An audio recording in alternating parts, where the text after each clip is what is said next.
Well, hello YouTubers. I trust you're doing well wherever you are in this digital universe we call YouTube.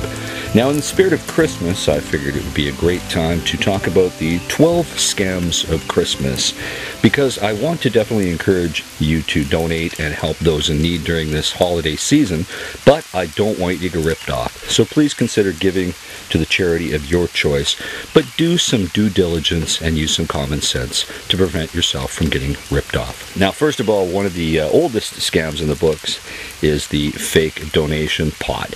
This has been going on for over 100 years, long before the internet, and you got to be careful, especially in front of smaller stores and in parking lots. So you got to be careful about people that just put up a fake donation pot, put on a Santa hat, ring a bell, and start chiming in the money.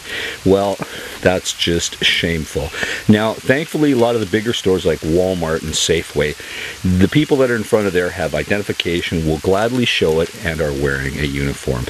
But be careful in other spots where people are really primed to be taken advantage of, especially places like liquor stores.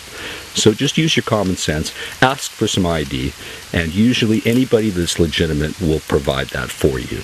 Now, the second scam of Christmas is more of a newer one, and it is a perennial favorite now with YouTube, Patreon, Twitter, and the like. Now, the people that are usually up to no good are the folks that are usually having their hand out already. And during Christmas, people know that they can take advantage of your generosity a little easier.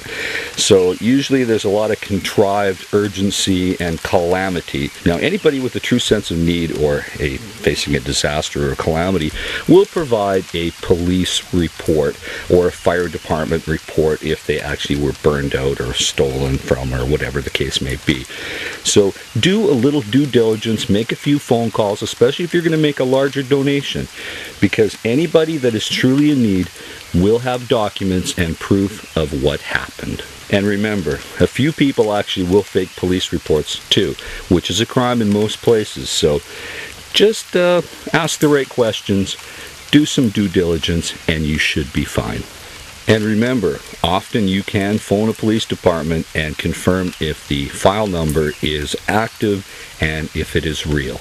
They may not give you any of the personal information because it could be protected, but they can at least point you in the right direction to see if it's actually a real police report if they're claiming they were burglarized. Now, another Christmas scam is the relative in need email. Generally, how this happens is somebody's email account is hacked and emails are sent out to relatives saying that, hey, I'm trapped in Cuba, I'm trapped in Cincinnati, I'm trapped, please send me some money and help me. Sometimes older folks fall prey to this when they think it's their grandchildren, but it can actually happen to anybody. So be careful of emails that you get from relatives claiming to be in need. Contact them directly and verify the story before you send the money by PayPal or Western Union. Yet another email scam that happens around Christmas is you have a parcel waiting, which is very common for most of us to have shipments from Amazon and from relatives coming from all over the world.